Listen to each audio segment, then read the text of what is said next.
Ai nuk priti as një sekond, u hodh në ujë pa menduar për veten. Askush nuk e dinte kush ishte, as pse e bëri. Vetëm një djalë shqiptar, një vajzë që po mbytej dhe një moment që ndryshoi gjithçka. Kjo nuk është thjesht një histori. Është një ngjarje e vërtetë që do t'ju lër pa fjalë. Mirë se vini në historitë e vërteta. Nëse besoni se e vërteta është më e fortë se çdo trill, abonohuni tani dhe mos humbisni asnjë histori. Ishte pasditë e vonë në restorantin e vogël pranë liçenit ku punonte Kristian Dervishi, që nga agimi kishte qëndruar në këmbë duke shërbyer turist që as nuk e shikonin në sy mjaftueshëm për t'i mbajtur mendemrin. Liçeni, i qetë dhe i thellë, ishte e vetmja paqe që kishte. Sa herë era frynte mbi ujë, ai ndjente sikur i tregonte histori që vetëm ai mund t'i dëgjonte. Qielli filloi të ngryset, një stuhi po afrohej. Kristiani mblodhi karriget e fundit, gati për të mbyllur, kur dëgjoi të qeshura nga ura, të forta, të huaja, të pakujdeshme. Një grup turistësh po bënin foto, duke shpërfillur tabelat e paralajmërimit. Një vajzë me fustan të bardhë vrapoi drejt buzës së urës. Kristiani ngriti zërin. Jo, zonjush, mos afro kaq shumë, por ajo nuk e dëgjoi. Këmba i rrëshqiti, një britë me mpref çau ajrin dhe papritur ajo u zhduk. Të tjerët ngrin, të tmerruar. Kristiani hodhi tabakan nga duart dhe vrapoi. Pa menduar dy herë, u hodh në ujë. Uji i ftoftë i preu lëkurën si thik. Nuk shihte asgjë, vetëm fluska, hije dhe heshtje. Notonte më thellë, mushkrit po i digjnin, derisa pa një shkëlqim të bardhë, fustanin e saj. E kapi për krah dhe nisi të shtyhej fort kundër rrymës. Për një çast mendoi se nuk do t'ja dilte, por pastaj, pa pritur, uji u ça dhe ajri i mbushi mushkrit. E tërhoqi në breg, e shtriu dhe filloi t'i shtypte gjoksin. Eja, frymo, të lutem frymo, pëshpëriti ai me zot të ulët.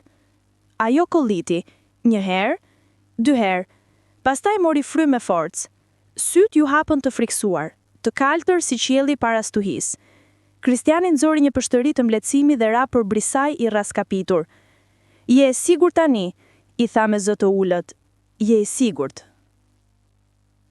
Para se të arrinte t'i bënte një pyetje, dy burra me kostume të zeze u afruan me vrap, duke bërtitur në gjermanisht.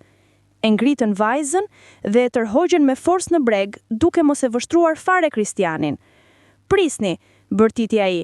Ajo pothuajse njëri prej tyre e pa me sy të ftohtë. Mos u përzje, i tha shkurt.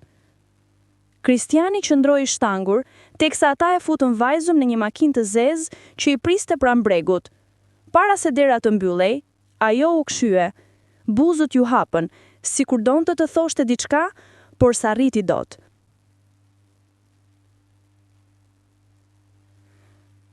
Kur makina u zhduk në shi, Kristiani vuri re diçka që shkëlqente në tokë. E ngriti.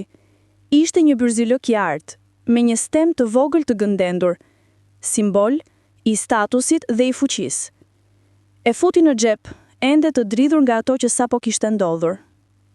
Atë natë ndërsa të thehej në shtëpi, i lagur deri në palcë, sytë e saj i qëndronin parasysh, të zbehtë, të friksuar, të paharrueshëm. Nuk e binte kush ishte, nuk e dinte pse ata burra dukeshin aq të tensionuar, por diçka në zemrën e tij i thoshte, kjo nuk ishte fundi. Të nesërmen, lajmet shpërthyen. Një vajzë e huaj, e bia e ambasadorit gjerman, ishte shpëtuar nga mbytja. Kristiani ngriti syt ngadalë. Vajza nga liçeni. Ishte ajo. Të nesërmen pas shpëtimit, Kristiani u zgjua nga zhurma e telefonit që dridhej pa pushim. 10 telefonata të humbura. Kanalet e lajmeve po flisnin për një shqiptar misterioz që kishte shpëtuar vajzën e ambasadorit gjerman. Për herë të parë në jetën e tij, ai ndjeu krenari. Jo për para, as për famë, por për faktin se kishte bërë gjën e duhur. Shkoi në punë herët, ende me këpucët e lagura nga stuhia e mbrëmshme. Për sa po mbërriti, menaxheri e priste te dera, me një zarf në dorë. Kristian, më vjen keq. Drejtoria, tha se nuk kem më nevojë të vish. Kristiani ngrysi vetullat. Nuk kam më nevojë, unë shpëtova një njeri nga vdekja. Burri uli syt. Nuk guxoi ta shikonte. Nuk ka të bëj me ty, ka të bëj me atë që shpëtove. Kristiani mbeti i hutuar. Çfarë do të thotë kjo? Menaxheri po shtërit ju. Urdhrat erdhën nga ambasada. Nuk duan publicitet. Thanë se ke thyer rregullat e sigurisë. Stomaku i tij u mbush me boshllok. Pra, më ndëshkojnë sepse shpëtova dikë? Burri vetëm lëvizi kokën lehtë dhe po shpëriti. Thjesht ktheu në shtëpi Kristian. Të lutem. Turpi i ra më rënd se uji i ftohtë i liçenit. Teksa largohej, pa dy burra me kostume të zeza përtej rrugës, duke mbajtur gazeta në duar. Sytë e tyre e ndoqën derisa u zhduk në kthes. Në mbrëmje, historia në televizor kishte ndryshuar. Titujt nuk përmendin më një shqiptar. Gazetarët thoshin: vajza e ambasadorit e shpëtuar nga rrojet e saj personale. Emri i tij zhdukur. E vërteta, fshir. Ai provoi të telefononte gazetarin që i kishte intervistuar një natë më parë, por numri nuk ekzistonte më. Kur kontrolloi telefonin, të gjitha mesazhet dhe fotot nga ajo ditë kishin humbur. Të gjitha ishin fshir. Syt i u ngulen në ekran, i hutuar, derisa dëgjoi një trokitje në derë. Ishte vonë, gati mesnatë. E hapi derën ngadalë. Askush. Vetëm një zarf i lagur nga shiu që qëndronte mbi prag. Brenda kishte vetëm një letër të shkruar në gjermanisht. Harroje atë. Ata e din kush je. Duart i dridheshin. Hodhi syt jashtë. Rruga bosh. Vetëm hapat e lehtë që largoheshin me sersirës. Kristiani mbylli derën dhe vuri çelsin. U ul në buzë të shtratit, me letrën në dorë. Ata e din kush je. Çfarë do të thotë kjo? Kush ishin ata? Dhe pse shpëtimi i një jete po kthehej në fillimin e diçkaje shumë më të errët? Ai u mbështet pas murit, i raskapitur, me letrën që ende e shtrëngonte. Jashtë bubullima u dëgjuan mbi liçen. Diku, në hijet e natës, sy të padukshëm po e vëzhgonin atë, duke pritur lëvizjen e tij të radhës. Letra nuk e linte Kristianin të qetë. Ditë pas dite, ajo fjali e trokiste në kokë. Harroje atë, ata e din kush je. Ai nuk flinte më. Çdo trokitje në derë, çdo hije që lëvizte pas perdeve, i ngrinte zemrën. Nuk ishte asnjë ide kush ishin ata, apo çfarë donin. Kaloi një javë. Qyteti vazhdoi jetën, por emri i tij ende përmendej nën zë. Disa e quanin hero, të tjerë thoshin se kishte prekur njerëz të fuqishëm. Një pasdite, ndërsa po kthehej nga tregu, një makinë e zezë ndaloi pranë tij. Dritarja u ul me zhurmë të lehtë. Një burr me kostum të zi zbriti ngadalë.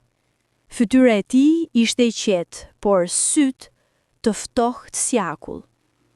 Zoti Dervishi, tha me një buzëqeshje të thatë, a mund t'ju marr pak nga koha? Kristiani ngriti vetullat. Kush jeni ju? Burri nuk u përgjigj. Nxori një zarf nga xhaketa dhe ia zgjati. Një shenjë mirënjohjeje, një kompensim për incidentin. Kristiani e morri pa e hapur. Kompensim? Le të themi vlerësim për guximin tuaj, pa pyetje, pa probleme.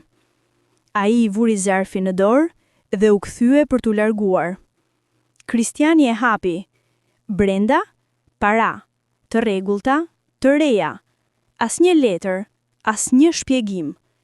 Prisni, bërtiti ai. Kush ju a dërgoi? Burri nuk u kthye. Jeni një njeri i mirë, zoti Dervishi, qëndroni i tillë. U fut në makinë dhe u largua pa thënë më asnjë gjë. Ajo mbrëmje kishte diçka ndryshe. Rrugët ishin më të qeta, por jo më të sigurta. Ndërsa po kthehej në shtëpi, Kristianit ju duk si kur dikush po e ndiqte. Hapat pas tij ishin të ngadalt, të qëndrueshëm, në të njëjtin ritëm me të tij. U kthye menjëherë. Askush.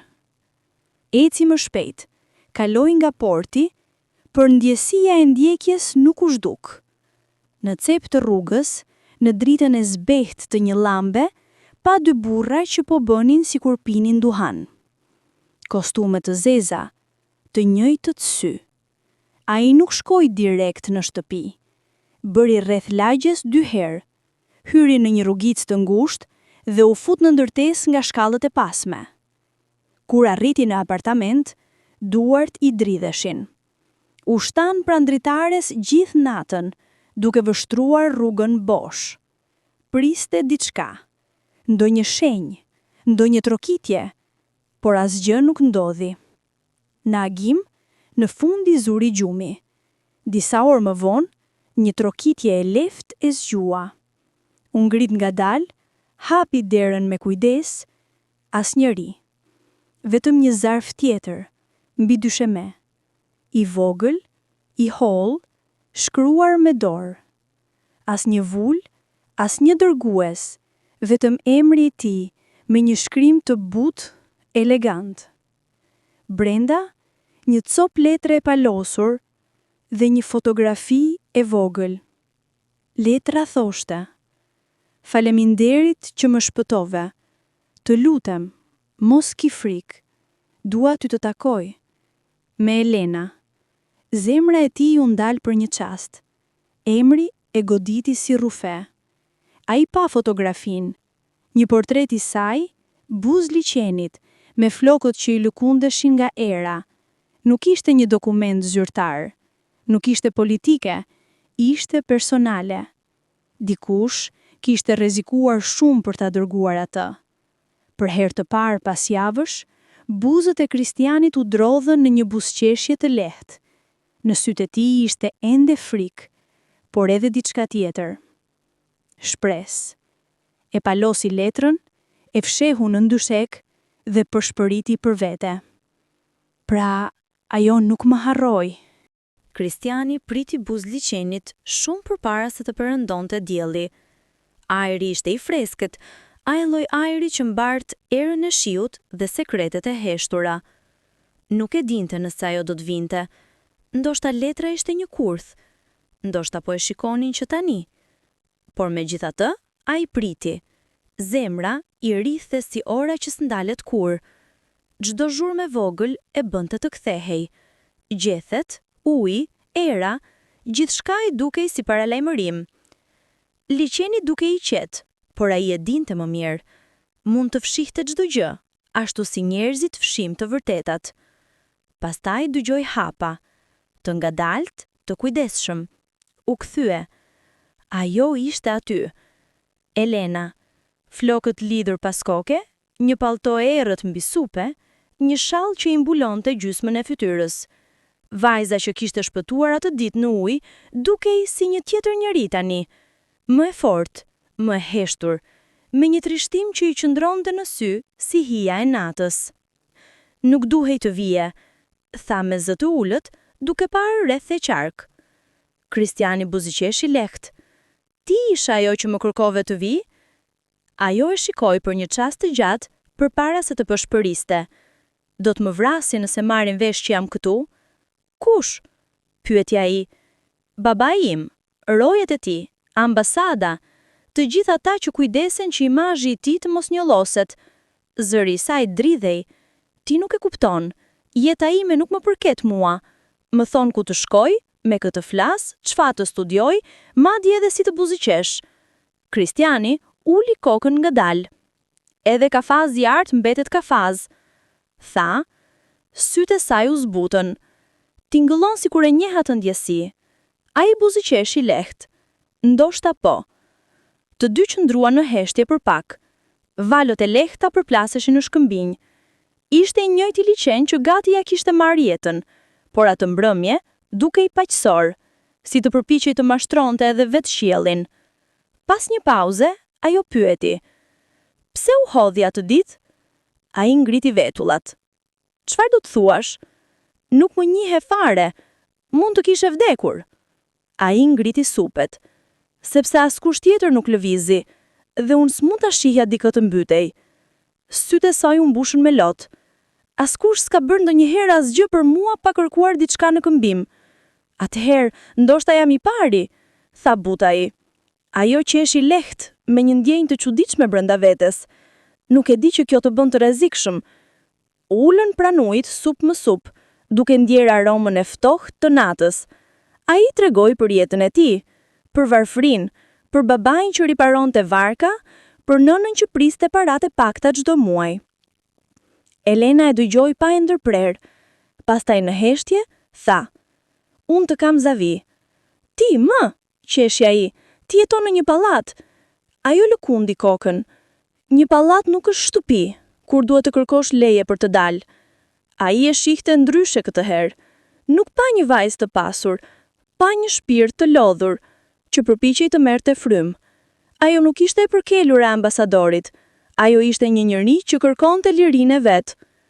Hëna u ngjit lart në qiell, duke ndriçuar valët. "Nuk ndihem kaq e lirë prej vitesh", pëshpëriti ajo. "Atëherë, le të takojmë përsëri. Askush s'ka përse ta di, vetëm ne, këtu." Ajo hezitoi. "Nëse më zbulojnë, nuk do t'jesh ti që do të humbasësh gjithçka, do t'jem unë." "Atëherë duhet kalojnë nga unë fillimisht", u përgjigj ai me një zë që se njihte edhe vet. Dikush tjetër do të qeshte, por ajo jo. Sytë e saj e besuan, dhe në atë moment frika u zbeh. Kur u largua të mbrëmje, e preku lehtë në kran përpara se të zhdukej në errësirë. Ai e pa derisa silueta e saj humbi, dhe brenda vetes ndjeu diçka që se kishte ndjerë prej kohësh, shpresë, por edhe rrezik. Ditët që pasuan u bën të fshehta. Takoheshin në heshtje, në vende të ndryshme, ndonjëherë te liçeni, ndonjëherë në një kafene të vogël ku askush nuk i vshtronte gjatë. Flisnin, qeshnin, rrëfenin gjëra që se kishin thënë askujt, por shumë shpejt ai nisi të vërente diçka. E njëjta makinë e zezë që ndalonte afër kafenes, e njëjti burr me gazetë, gjithmonë në të njëjtin vend. Fillimisht Kristiani mendoi se ishte e rastësi, por ndonjë mbrëmje, ndërsa e përsollte Elenën te stacioni i tramvajit, vuri re në xhamin në një dykani. Një figurë që i qëndronte përpara. "E njeh atë njeri?" pyeti ai me zë të ulët. "Është njëri nga njerëzit e babait tim", pëshpëriti ajo. "Duhet të ikim." U nda në dy drejtime të ndryshme. Ajo u fut në rrugën kryesore, ai në për rrugicat që çonin drejt portit. Zemra i rihte si çaush, nuk ndaluaj vrapim derisa mbërriti në ndërtesën e tij të vjetër. U mbështet pas derës, duke marrë frymë me vështirë. Fjalët e saj u shtonin ende në vesh. Ata gjithmonë e marrin vesh. U afrua te dritarja. Rruga poshtë duke i qetë, por qetësia nuk është gjithmonë paqe. Diku në errësirë, dikush e dinte tashmë çdo lëvizje të tij. Dhe këtë herë nuk do të rinin në heshtje. Kishin kaluar 2 ditë pa asnjë lajm nga Elena, asnjë mesazh, asnjë telefonat, asnjë shenjë pranë liçenit. Kristiani përpiqej të mos panikosej, por heshtja po e shtypte si një stuhi që nuk shpërthen kurrë. Pastaj, herët në mëngjes, një makinë e zezë ndaloi para apartamentit të tij. 2 burra me kostume të errta qëndronin në derë. Kristian Dervishi, ai po hoi me kokë. "Do të vini me ne, ambasada dëshiron të flasë me ju." Fjala ambasad i shtrëngoi gjoksin, mendoi menjëherë për Elenën. Ajo e kishte treguar, apo kishte ndodhur diçka? Në makinë askush nuk foli. Rrugët kalonin me shpejtësi, dritaret ishin aq të errta sa nuk kuptonte ku po shkonte. Kur makina më në fund daloi, një roje hapi derën dhe tha ftohtë: "Brenda." Holli i ambasadës ishte i ftohtë dhe i shkëlqyer, dyshe me mermeri, flamuj në çdo cep, kamera sigurie që shikonin gjithçka. Një sekretare e coi në fund të korridorit, ku e priste një burr me flok gri dhe sy të akullt, i ulur pas një tavoline të rënd druri. "Zoti Dervishi", tha ai duke i bërë shenjë të ulej, "e dini pse jeni këtu?" Kristiani ndjeu fytin të thahej. "Jo, zoti ambasador." Burri u përkul përpara. "Jeni parë duke u takuar në mënyrë të fshehtë me vajzën e ambasadorit?" Ju është dhënë një paralajmërim, tani më tregoni, çfarë doni prej saj? Kristiani ngriti vetullat. Asgjë, unë i shpëtova jetën. Një buzëqeshje e holl ju shfoq burrit në fytyrë. Pa, e dim, dhe tani mendoni se meritoni një shpërblim? Unë nuk kam kërkuar asgjë, tha Kristiani me zë të fortë. Ju më pushuat një puna për këtë. Buzëqeshja u zhduk me njëherë. Kini kujdes si flisni. Një tjetër burr hyri dhe hodhi një dosje mbi tavolinë. Brenda kishte foto, ai dhe Elena pranë liçenit, në kafene, duke ecur në park, çdo takim sekret, çdo shikim, çdo prekje. Ky është falënderimi juaj ndaj familjes që ju hapi dyert, tha ai ftohtë. Keni tentuar të përfitoni nga mirësia e saj? Kristiani ndjeu gjakun t'i ngrihej në kokë. Kjo është gënjeshtër. Burri e njëroi dhe foli me ton t'i qetë. Ne mund ta harrojmë këtë. Ju nënshkruani një dokument, pranon që ishte keq kuptim, premton të mos e kontaktosh më dhe kthehesh në shtëpi në heshtje. Ose, ai ndaloi për një sekond. Bëhesh shembull. Shembull, pyetja ai i hutuar. Leja juaj e punës do të hiqet, çdo hotel, çdo resort, çdo punë që keni pasur do të njoftohet se nuk jeni i besueshëm dhe sigurisht ai uli zërin. Do të kontaktoj me nënën tuaj. Gjaku ju ngrim vend. Mos e përfshini nënën time. Kjo varet nga ti, tha burri qetësishmi. Për disa sekonda, në dhomë mbretëroi vetëm heshtje. Pastaj Kristiani pyeti me zë të dridhur. Ku është Elena? Dy burrat shkëmbyen një vështrim të shkurtër. Njëri u ngrit dhe sa ftohtë. Kjo bisedë mbaroi. Para se të reagonte, e kapën nga krahu, i morën telefonin, dokumentat, gjithçka. E nxorën nga një derë paseshme ku e priste një furgon. Brenda pak kohësh, ai u dërgua në aeroport. Asnjë shpjegim, asnjë proces. Vetëm një vul dhe një urdhër, deportim. Kur avioni preku tokën në Tiranë, jeta ju duk sikur ishte bërë më e vogël, si të ishte palosur më dysh. Telefoni nuk punonte. Kontrata e punës ishte anuluar, ishte fshirë nga çdo listë. Kur mbriti në shtëpi, nëna e tij po e priste jashtë, me lotë në sy. Çfarë ndodhi bir? Ai nuk mundi të fliste. Ajo e përqafoi fort dhe përshpëriti. Ti bëre atë që ishte e drejtë. Mos i lejo të ta marrin këtë. Për disa ditë, ai nuk doli nga shtëpia. Qëndronte pranë dritares duke mbajtur në dorë bryzylëkun e artë që ai kishte gjetur atë ditë. I vetmi kujtim që e lidhte me të. Një mbrëmje, një trokitje në derë bëre të zgjohej nga mendimet. Një burr me çantë kamerash dhe një bllok në dorë qëndronte përballë. Jeni Kristiani, apo jo? Po, kush jeni ju? Ardian Meta, gazetar, tha duke i treguar një kartë të vogël. Kam ndjekur historinë tuaj. Historinë time? Ajo që ndodhi në resort, shpëtimi, heshtja, deportimi, nuk e dini apo jo? Çfarë? Gazetari u afrua më shumë. Ajo vajzë nuk ra në ujë rastësisht, dikush i futi aty. Kristiani ngriti sytë me tronditje. Çfarë po më tregon ti? Gazetari uli zërin. Kam dashmitar. Një nga rojet e saj u transferua të nesërmen për arsye shëndetësore. Një tjetër zhdup. Ambasada mbylli çdo pyetje. Ti më tregon që dikush tentoi? Po, e ndërpreu gazetari. Ta vras dhe t'ju aprish një planet. Fjalët ranë si rrufe. Kujtimet e asaj mëngjesi, britmat, uji, paniku, u kthyen në mendjen e tij. Kishte menduar se ishte fat, por nuk ishte. Ishte kurt. Gazetari i zgjati një kartë. Nëse do të njohësh të vërtetën, më tako nesër, mos i trego askujt. Kur gazetari iku, Kristiani qëndroi gjatë në heshtje, pa bryzyleku në dritë dhe për herë të parë kuptoi. Ata nuk e kishin dënuar përse e dashuronte, e kishin dënuar përse e shpëtonte. Dhe diku, pas mureve të mbuluara me flamur e titujsh, dikush ende tërhiqte fijet. Kristiani u takua me Ardianin të nesërmen në një kafene të vogël, të fshehur mes dy rrugicave të ngushta në Tiranë. Jashtë binte shi, ai lloj shiu që fshin hapat dhe fsheh fytyrat. Gazetari ishte ulur në qoshe, me një filxhan kafeje të ftohur pranë dhe një dosje përpara. Ardiani nuk humbi kohë, hapi dosjen, fotografi, dokumente, kopje komunikimesh nga ambasada.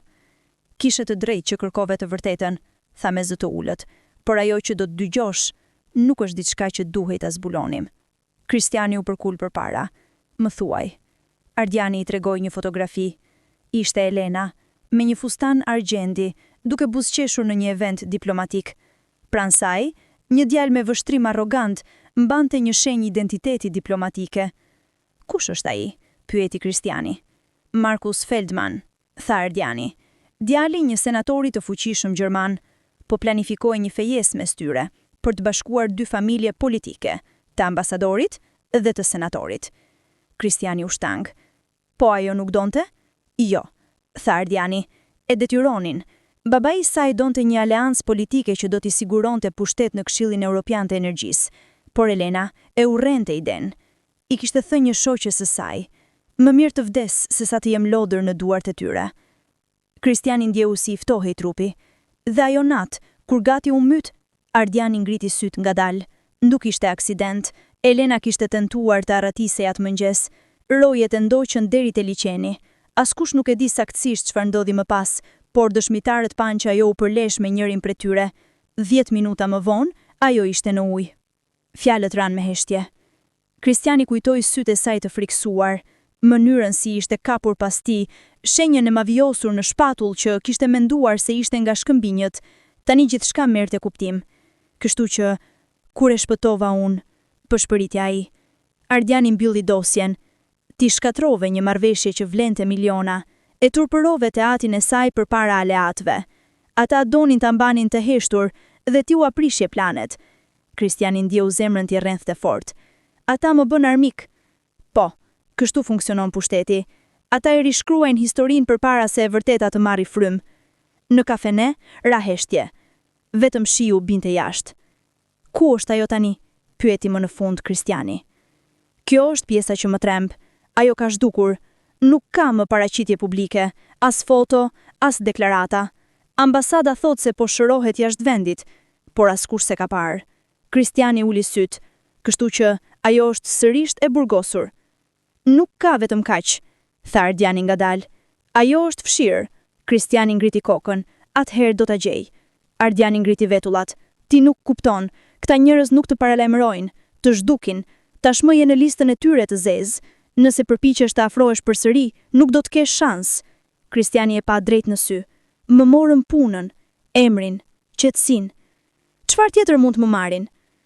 Gazetari uli syt, pastaj rëshqiti një USB të vogël në tavolinë. "Këtu është gjithçka që kam gjetur, emaile, foto, komunikime të brendshme nga ambasada. Mbaje fshehur, nëse më ndodh diçka, e di ku ta çosh." Kristiani e mori e shtrëngoi në dorë. "Faleminderit", Ardiani buzëqeshi me lodhja. "Mos më falenderoj ende, historia jon sapo ka filluar." Atë natë, Kristiani eci buzdetit në Durrës. Valët godisnin but bregun, si një kujtim që nuk do të fshihej. Mendoi për Elenën, për guximin e saj, për mënyrën si donte të ishte e lirë, për faktin që e kishin ndëshkuar për diçka që duhej të ishte e drejtë. E kuptoi se ta shpëtonte atë natë s'kishte mjaftuar. Rreziku nuk ishte uji, por njerëzit që ashtyntën atë. Në shtëpi, futi USB në laptop. Në ekran dolën qindra skabera, disa të koduar. Njëri prej tyre tërhoqi me njëherë vëmendjen e tij. Kishte emrin Project E. E hapi me kujdes. Brenda ishte një seri emailësh me zyrtarëve të ambasadës dhe disa kompani energjetike. Kontrata, marrëveshje, premtime politike. Një fjali në fund i ngriti qimet në trup. Pasi vejesa të konfirmohet, marrëveshja vazhdon. Pëlqimi i vajzës është i parëndësishëm. Kristiani e mbylli laptopin me duar që i drethnin, zemra i rrethte fort. E gjithë kjo kohë njerëzit flisnin për reputacion, për marrëveshje, për diplomaci, por askush nuk kujdesej që një vajzë gati kishte humbur jetën vetëm përse donte të ishte e lirë. Tani e kuptonte çfarë kishte dashur të thote, e ta zëftë milën. Kaluan 3 muaj. Pranvera erdhi ngadalë në Shqipëri, duke larë pluhurin e dimrit nga qyteti.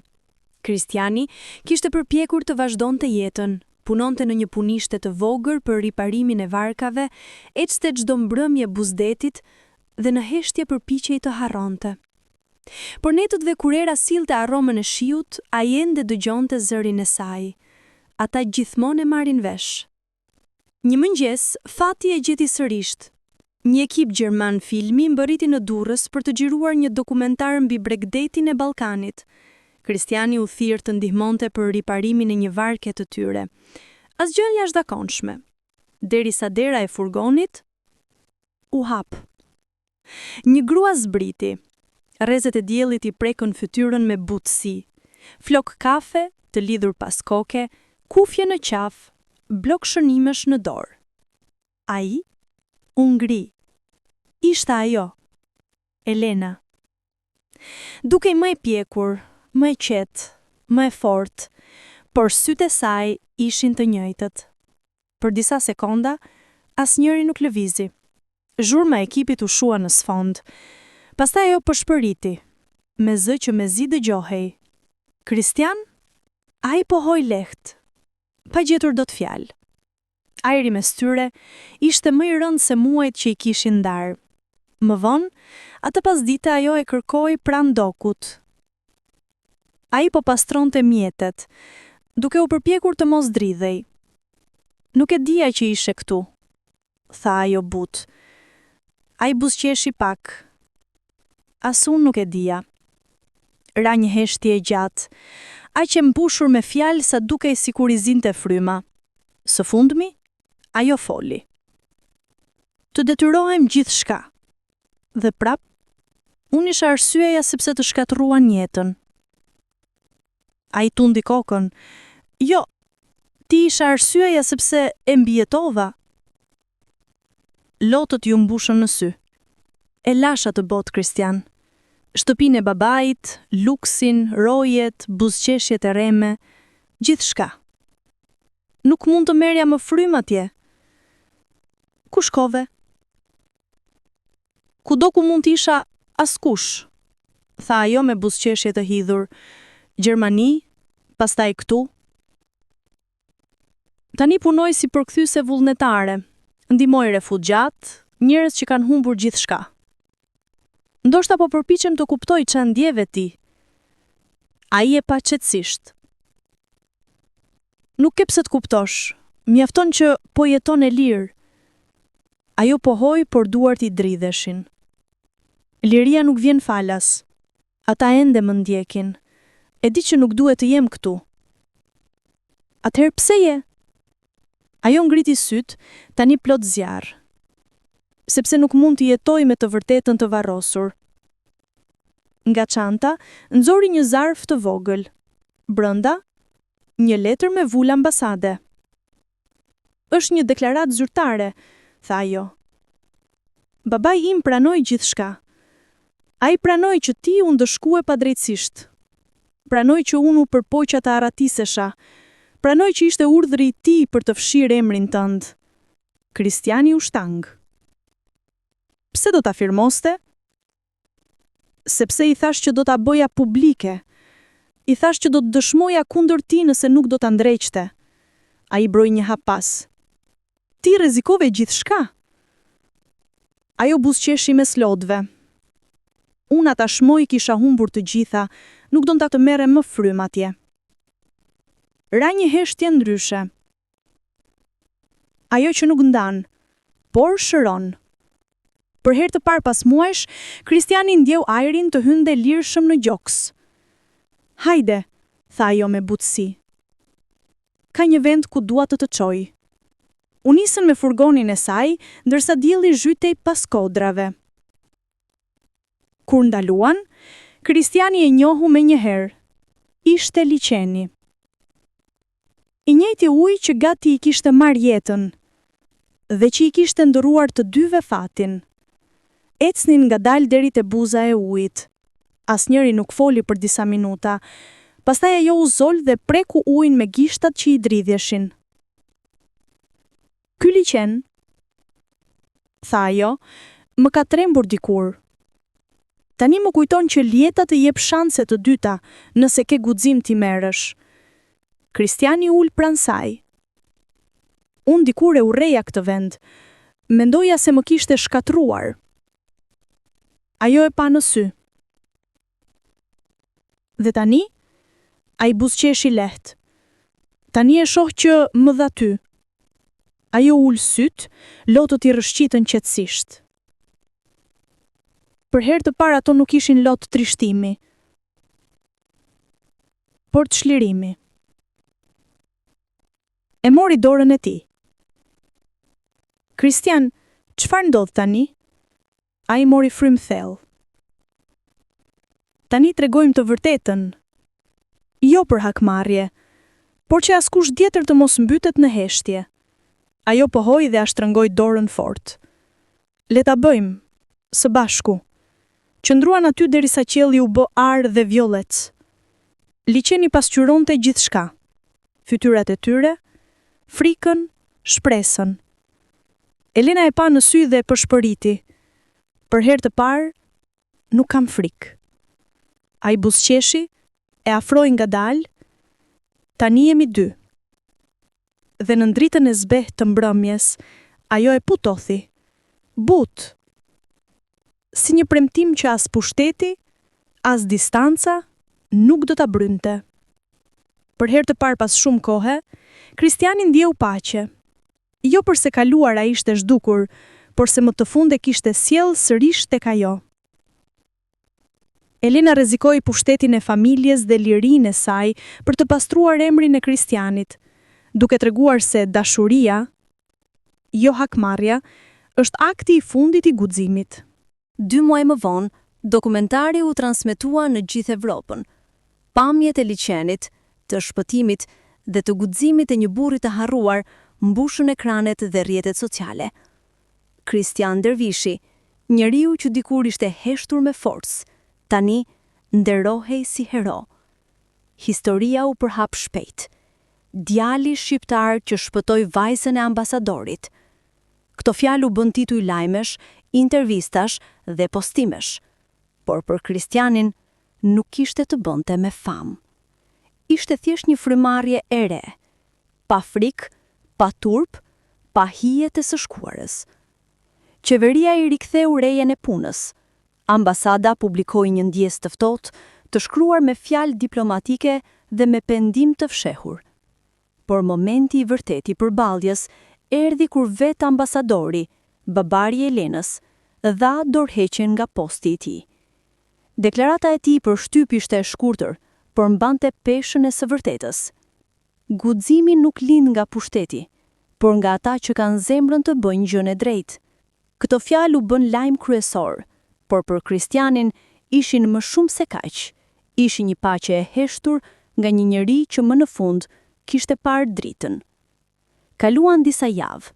Zhurma mediatike u fashit si çdo valë që përplaset dhe më pas qetësohet.